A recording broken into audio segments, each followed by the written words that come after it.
Bom dia, meu povo. Deus abençoe nossa semana e o nosso final de semana que foi abençoado, né? Meu Deus. Eu falo para vocês que para mim é a data mais importante, talvez as duas datas mais importantes do ano.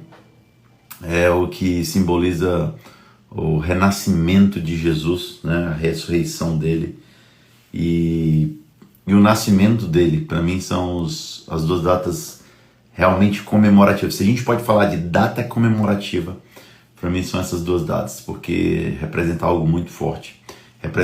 Fala sobre mim, sobre você, fala sobre a história do mundo, né? Fala daquele que fez algo que ninguém tem coragem de fazer.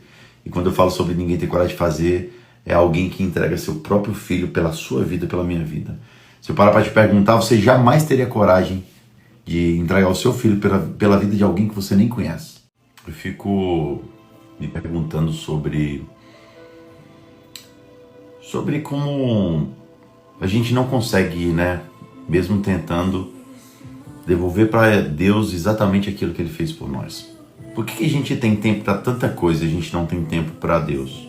Por que a gente tem tempo para fazer tantas coisas e a gente não tem tempo para aquilo que realmente importa em nossas vidas? Por que a gente tem tempo de brincar, de jogar bola, de sair com os amigos, fofocar com as amigas?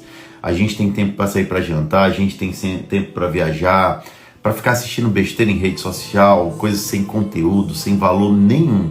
A gente tem tempo de fazer vídeo, reels no TikTok, reels no Instagram, tudo, mas a gente nunca tem tempo para Deus.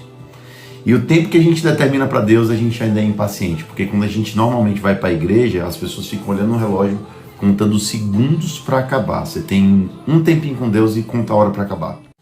É tão maluco pensar tudo isso, porque eu acho que no seu momento de imaginação mais fértil, você nunca vai conseguir imaginar alguém dar seu próprio filho para que você seja salvo. É como se o teu vizinho, ou teu vizinho não, alguém totalmente desconhecido chegasse para você está passando por uma situação muito difícil de vida ou morte, e alguém chega e diz assim, deixa eu te falar, eu vou entregar o meu filho para que você seja salvo. Você está precisando de uma doação de algo que vai tirar a vida de alguém, alguém chega para ti e diz assim, eu vou sacrificar o meu filho para que você hoje esteja aqui. É muito doido se a gente parar para pensar. É só algo sobrenatural, só algo vindo de Deus para a gente poder imaginar. Então ele não tinha como fazer nada que não fosse além da nossa imaginação humana e dos nossos limites terrenos, né? Só ele para fazer isso. E como é que a gente devolve isso para ele? Eu fico me perguntando isso.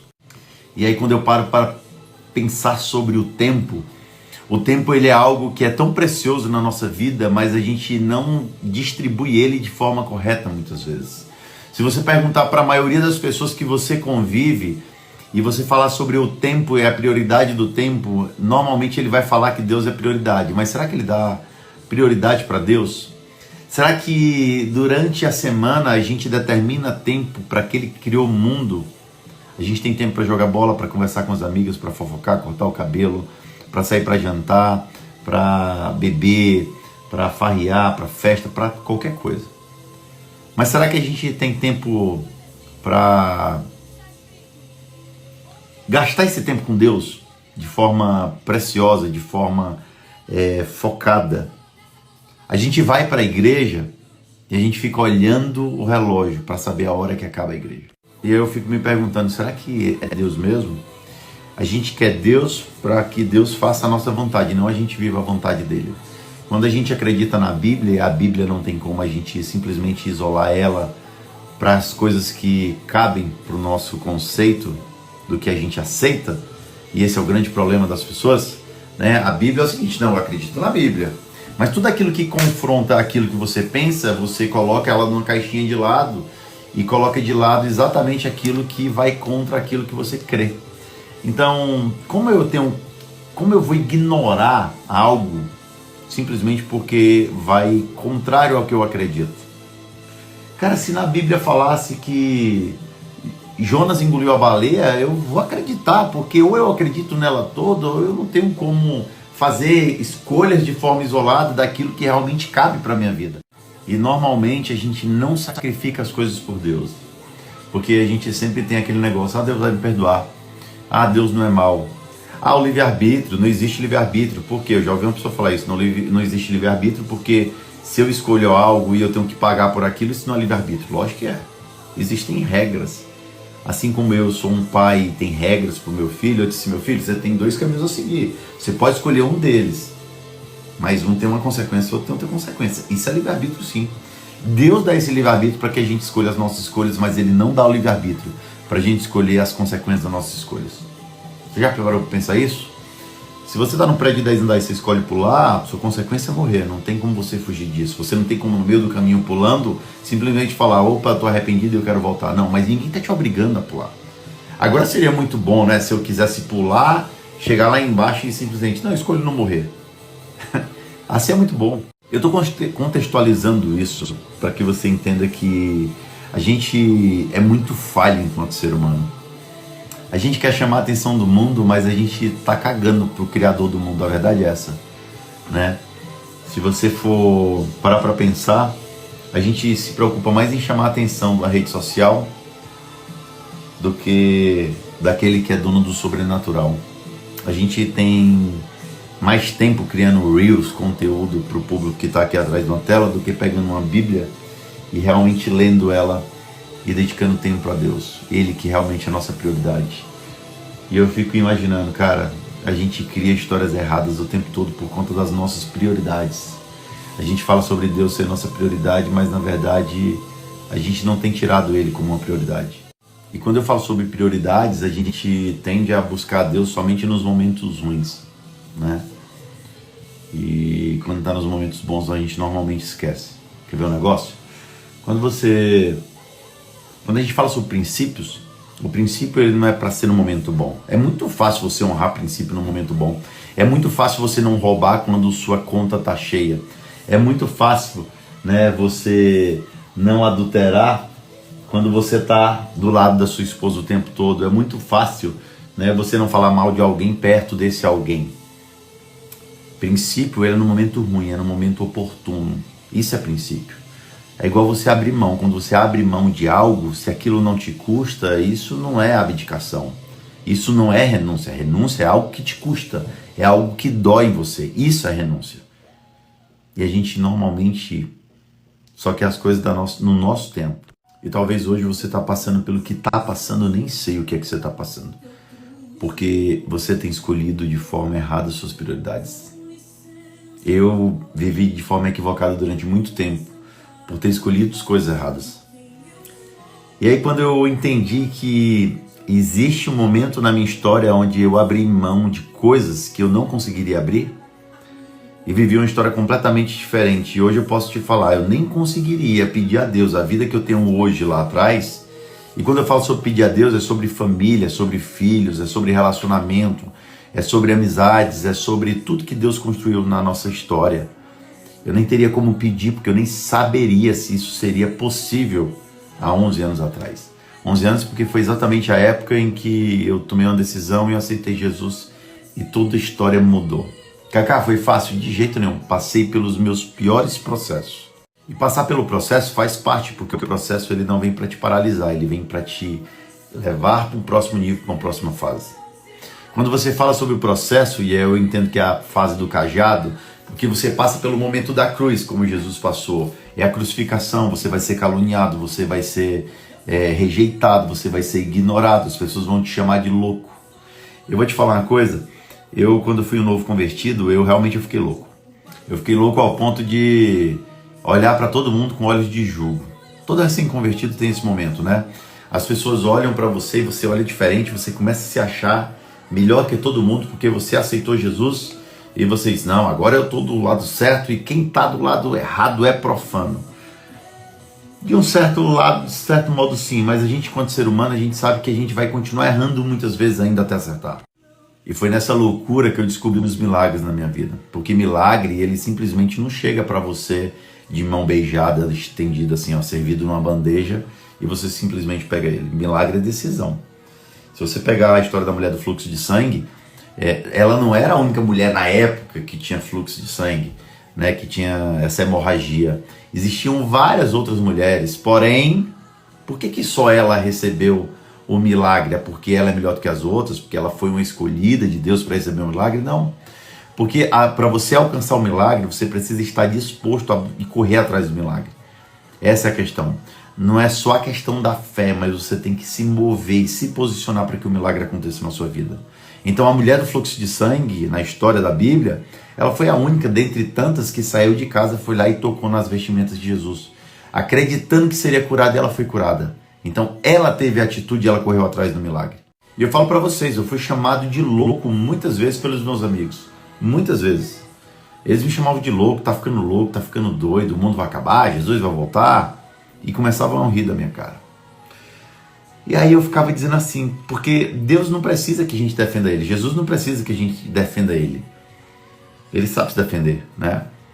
Mas era meio intrigante para mim ouvir as pessoas caçoarem da sua fé e de uma certa forma você só simplesmente ficar calado. E aí eu aprendi uma coisa, cara. Eu prefiro viver a loucura de Deus do que estar morando dentro de um palácio abraçado com o diabo. Digo para vocês, eu prefiro a loucura e a insanidade de Deus que me traça um caminho de salvação do que estar morando no maior palácio do mundo abraçado com algo profano e do diabo. Então eu vivi um milagre. Eu vivi um milagre porque eu sei de onde Deus me tirou. E isso não me torna melhor do que ninguém. Não, me torna alguém que decidiu ter a mudança de vida para que eu pudesse ser melhor para mim, não para os outros. Não é que eu mudo para mostrar para os outros que eu sou melhor, não. Eu mudo para provar para mim mesmo que eu posso ser melhor. Então todos os dias quando eu acordo, eu sei que Deus está me dando uma oportunidade de vida. Essa oportunidade eu não posso jogar fora, porque talvez seja a minha única oportunidade. Eu não posso ser que eu não tenha o dia de amanhã. Pode ser que você não tenha o dia de amanhã. Então, se Deus está te dando essa chance hoje, faz as mudanças necessárias hoje. Corrige a rota, recalcula, eu faço isso todo dia. Ontem na igreja eu me peguei pensando por algumas coisas, eu digo assim, eu estou errando nisso, eu preciso mudar, Senhor. Eu preciso mudar a minha mente, minha mentalidade, a forma de pensar sobre as pessoas, porque você pode até julgar a atitude, mas você não pode julgar as pessoas. Então, a mulher do fluxo de sangue, ela é alguém que não desistiu de buscar o seu milagre. Então, o milagre não é para quem merece, é para quem não desiste, é para quem está disponível, é para quem corre atrás, é para quem é determinado. Talvez algo não está acontecendo na sua vida ainda porque você não se posicionou da maneira correta. E quando você se posiciona para correr atrás do seu milagre, Deus está lá com ele pronto para te entregar. Mas você precisa se posicionar, você precisa tomar atitude, você precisa estar disposto e disponível para que o milagre aconteça na sua vida. Então não desista. Não desista dos seus sonhos, dos seus projetos, não desista de buscar o milagre, seja por uma enfermidade, seja um sonho da sua vida, um projeto, seja sobre a vida dos seus filhos, dos seus familiares, sobre a vida de alguém. O milagre ele pode te alcançar desde que você esteja disponível também a alcançá-lo. É uma união, é uma conversa, aqui ó, é um momento de conexão que você consegue encontrar o seu milagre. Então esse é nosso maior desafio, mudar de rota toda hora. Esse é o nosso maior desafio, tentar ser melhor todos os dias. Esse é o nosso maior desafio, amar as pessoas que talvez hoje você não ame. Esse é o maior desafio e milagre, é você poder perdoar pessoas que você necessita perdoar. É liberar perdão, e o perdão não é sobre a pessoa que você libera, é sobre você. É você tirar das suas costas uma mochila carregada de pedras e cada um escrito uma etiqueta com adjetivos que você joga sobre as pessoas, mas que pesa sobre você. O perdão pedras com etiquetas e adjetivos escritos sobre outras pessoas que você carrega nas suas costas. Essa é a mudança que é necessária. Isso é milagre para Deus. Não é uma pessoa que não fala voltar a falar, uma pessoa que não escuta voltar a ouvir, uma pessoa que não anda voltar a andar, uma pessoa que não enxerga voltar a enxergar. Milagre para Deus é a gente poder melhorar como ser humano todos os dias e aprender a perdoar. E eu como ser humano falho, eu me pego julgando alguém. Sabe quando você vai para uma rede social e você de forma tendenciosa é induzido, manipulado, né, de forma indireta a criar um pensamento sobre alguém? Você já teve aquela sensação de olhar alguém, de você julgar, você nunca conheceu a pessoa, nunca ouviu falar nada, mas você vê ela, você julga no olhar, só pela aparência, e quando você conhece, você quebra a cara? Eu tenho isso toda hora. Toda hora eu encontro alguém que eu julguei algum dia e eu tenho vontade de pedir perdão, e eu peço perdão, muitas vezes. Ainda falta pessoas eu pedir perdão. né? Por ter julgado pelo olhar. Mas pessoas que eu nem conheço. Mas eu estou tentando melhorar como ser humano. É difícil às vezes você colocar para fora essas fragilidades e reconhecer. É por isso que eu falo, autoconhecimento não é você saber das suas habilidades. É muito fácil saber do que você é bom. Autoconhecimento é você saber suas fraquezas e reconhecer elas. Jesus, no momento da crucificação, naquele momento ali que ele vê tudo aquilo acontecer durante aqueles dias, né, onde ele foi humilhado, ele foi chicoteado, açoitado, cuspiram nele, fizeram tudo de ruim com ele. É muito doido você pensar que alguém olha para tudo aquilo e fala assim: Pai, perdoa ele porque eles não sabem o que fazem. E eu digo para vocês, nós não sabemos o que fazemos. Muitas vezes a gente faz o papel daquelas pessoas que crucificaram Jesus, só que em vez de Jesus estar sendo colocado na cruz, a gente coloca outras pessoas. Muitas vezes a gente joga pedra em outras pessoas. Muitas vezes a gente cospe em outras pessoas. Muitas vezes a gente profere palavras pesadas que entram na carne como um chicote. Muitas vezes a gente faz isso e a gente não percebe. A gente está no lugar daquelas pessoas que crucificaram Jesus. E aí quando você para pensar que a maioria ou quase todas as pessoas, ou todas as pessoas que jogam um peso sobre alguém através do jugo, jamais suportariam estar no lugar dela. Você jamais suportaria estar no lugar de alguém que está sendo julgado por você. Só que quando você julga, você também é julgado. Quando você atira uma pedra, também atira uma pedra contra você. Quando você cospe, você é cuspido. Quando você profana, você é profanado. Quando você adultera, te adulteram. Quando você rouba, te roubam. Tudo volta para você. Tudo. Porque o prestamento de conta não é aqui na terra, é com Ele. A prestação de conta não é com pessoas, é com Deus. Por isso que a gente precisa ser melhor. Hoje eu estou falando muito, mas é porque eu estou muito reflexivo sobre tudo isso que está acontecendo, sobre os tempos que a gente tem vivido. Então quando você passa pela crucificação, e aí eu estou trazendo agora a sua vida para essa situação, você tem um momento do cajado, que é o momento do silêncio, é aquele momento em que a morte comemorava que Jesus morreu.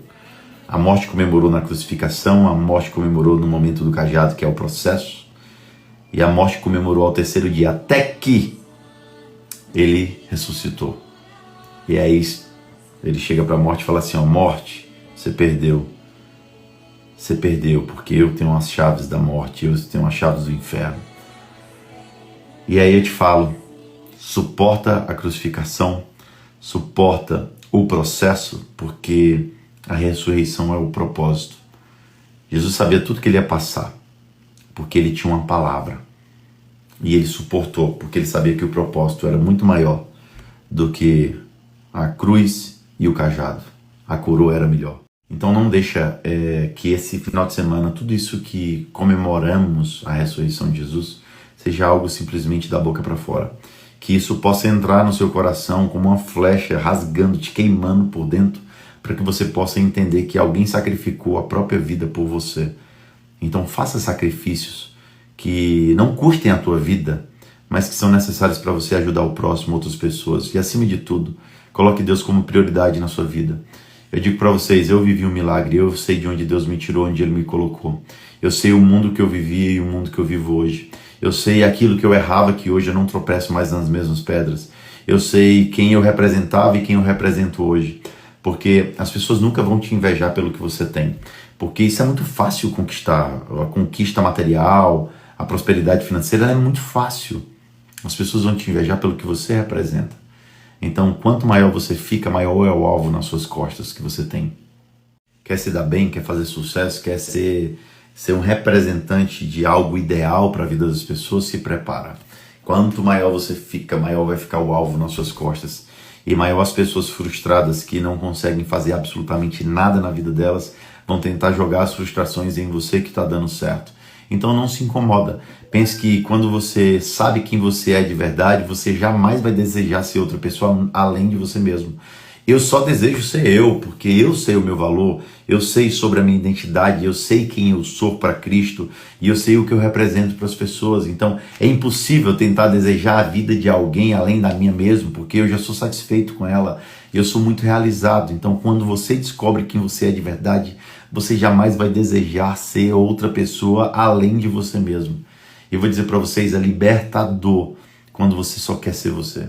Porque as pessoas que estão na rede social tentando te apontar, te acusar, atirar uma pedra sobre você, acredite, essas pessoas elas têm um sentimento tão ruim dentro delas que é pior do que o seu quando você se importa com um tipo de comentário. Se tem um comentário que te fere, a pessoa que está jogando aquele comentário, proferindo aquele comentário sobre a sua vida, está sentindo uma dor muito pior. Porque ela fala com aquilo ali com um sentimento tão ruim dentro dela, ela fala tão carregada de ódio, ela fala tão carregada de inveja, que é pior nela do que você que recebe. Então, não se importe com o que os outros falam sobre a sua vida. Ignora. Tem um querido amigo que ele fala assim, ó, Cacá, merda boia. E eu vou dizer uma coisa pra você, merda boia mesmo. A merda boia, ela aparece, uma hora ela aparece. E você não precisa se importar com o que as pessoas pensam de você. Se importe com o que você sabe sobre você. E no final das contas é isso que importa. Quando você percebe que você não fica mais escravo da opinião alheia e nem fica temoroso sobre o que elas vão pensar de você, você começa a enxergar, olhar para dentro de si, saber o seu valor verdadeiro. E aí eu te falo, a inveja não vai ter mais lugar na sua vida. Se você é uma pessoa hoje invejosa, que você deseja a vida de alguém, começa a olhar para dentro de si e saber, você tem valor para Deus. Você não precisa ter valor para as pessoas, você precisa ter valor para Deus. Automaticamente, quando sua vida começa a mudar, as pessoas vão reconhecer o seu valor. E se elas não reconhecer, tá tudo certo, porque você não deve satisfação a elas. Você só deve satisfação para Deus e para você mesmo. Então pare de viver escravo do que os outros pensam sobre você. Entenda. Quando você tenta agradar os outros, você dá justificativa para que os outros possam jogar algo contra a sua vida. O seu foco está no lugar errado. Você está só olhando para o gigante o tempo todo. Você está só olhando para o gigante. Davi, quando foi enfrentar Golias, existia um exército que ninguém tinha coragem de enfrentar Golias. Sabe por quê? Porque o exército olhava para o Golias como um gigante. Davi olhava para Deus. E pega essa chave aqui, ó. Isso aqui é para encerrar. E com chave de ouro a nossa segunda-feira.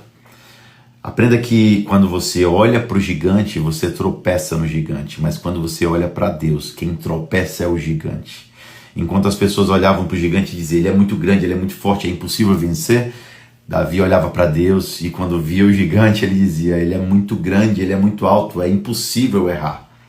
Então, a perspectiva do que você olha é a resolução dos problemas que você traz para a sua vida. Então, qual é a perspectiva que você tem trazido para a sua vida? E os gigantes, ele pode ser um problema familiar, os gigantes pode ser um problema financeiro, um problema no seu trabalho, um problema pessoal, uma dependência emocional. Os gigantes pode ser um sonho frustrado, uma decepção de uma amizade. Existem várias formas de você ter gigantes na sua vida. Só que a grande questão é que a tua visão e tua expectativa está sendo gerada em tudo aquilo que é menor do que Deus. É por isso que sua ansiedade, ela vive ativa dentro de você. Então a tua ansiedade, ela é ativada porque você está dando importância a tudo aquilo que é menor do que Deus. Coloca a tua expectativa em Deus, que tudo aquilo que é menor passa a não existir mais e não tem mais espaço para ansiedade. E aí você não vai mais tropeçar no gigante. E você vai entender que o condutor da tua vida, ele tem controle de tudo. Ele chega nos momentos improváveis e ele transforma aquilo que era impossível no possível, acredite. Amém? Deus te abençoe. Uma segunda-feira maravilhosa, cheia de paz, cheia de amor, cheia de transformação. Essa semana eu vou estar em Recife, na sexta-feira, no Gold Digital. Em sábado eu vou estar no evento para advogados, aí em Teresina. E eu estou chegando com muito aprendizado, muita troca de experiência e carregado de uma mensagem cheia de propósito para a vida de vocês. Tá bom? Um beijo, Deus abençoe e deixa a sua pergunta aqui que eu ainda vou responder. Qualquer dúvida. Tamo junto. Deus abençoe.